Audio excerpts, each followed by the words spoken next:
Yeah, so basically my situation, in April of 2017, we was moving to the Middlesbrough area. I was offered relocation by my company. I'm an engineer by trade because I was working in the North East quite a lot.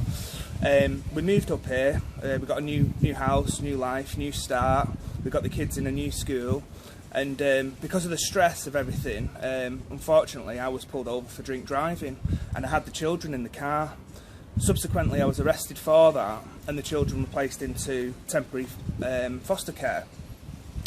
After that the children was returned into our care. It went to trial. I was sent to prison. I was sent to prison for 3 months, where my wife was struggling on her own. She's not from England, she's not from the EU, so she wasn't entitled to any resource to public funds.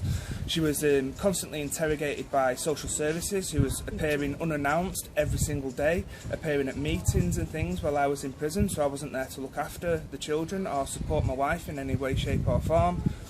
I was released from prison, and we was taken into an office with social services, and they made us sign an agreement where we would not drink at all,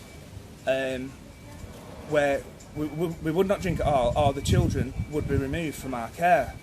So if we didn't sign that, the children would have been removed that day. So we was forced into signing the paper.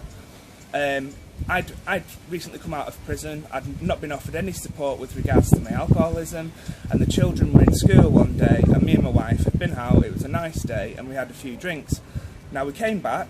My wife went to pick the children up from school, and because they smelled alcohol on her breath, they wouldn't release the children into her care. So subsequently what happened then, social services attended the home address where I was there. They checked my breath. I'd smelt of alcohol as well, so they wouldn't release the children from our care. So obviously tensions was high, you know, and it got into a bit of an argument with social services.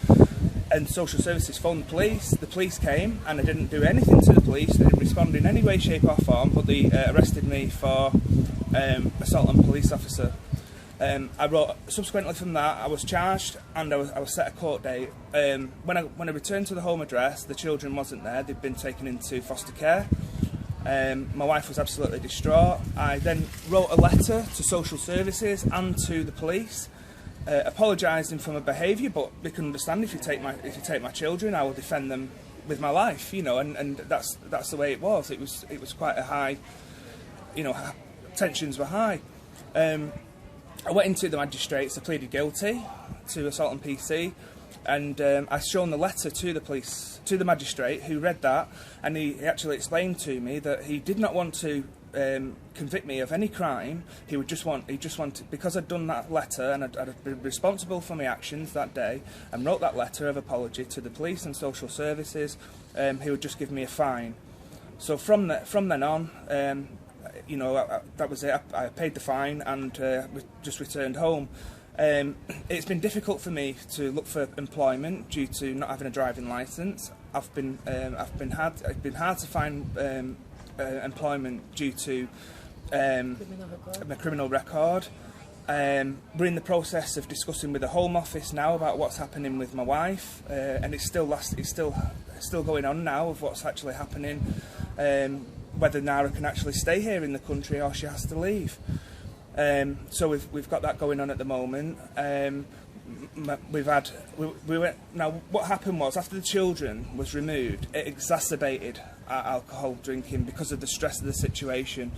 We was using alcohol as a coping mechanism. Now in the 6 months interim, where the interim care order was granted up until the final hearing at court date, we was given hair and blood tests. We was fitted with a tag on our ankle to see whether to look at our alcohol consumption.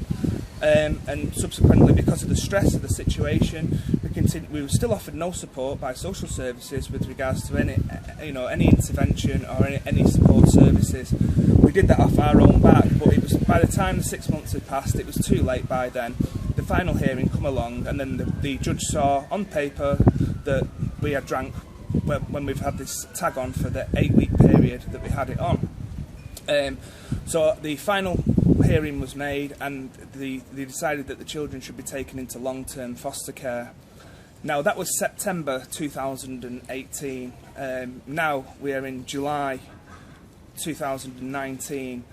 We have had one review since then. So from September we had a review, a LAC review, which is a looked after child review, with an independent reviewing officer present, foster carers present, school present, social services present, my eldest son present. It was all in attendance at the meeting. That was back in February.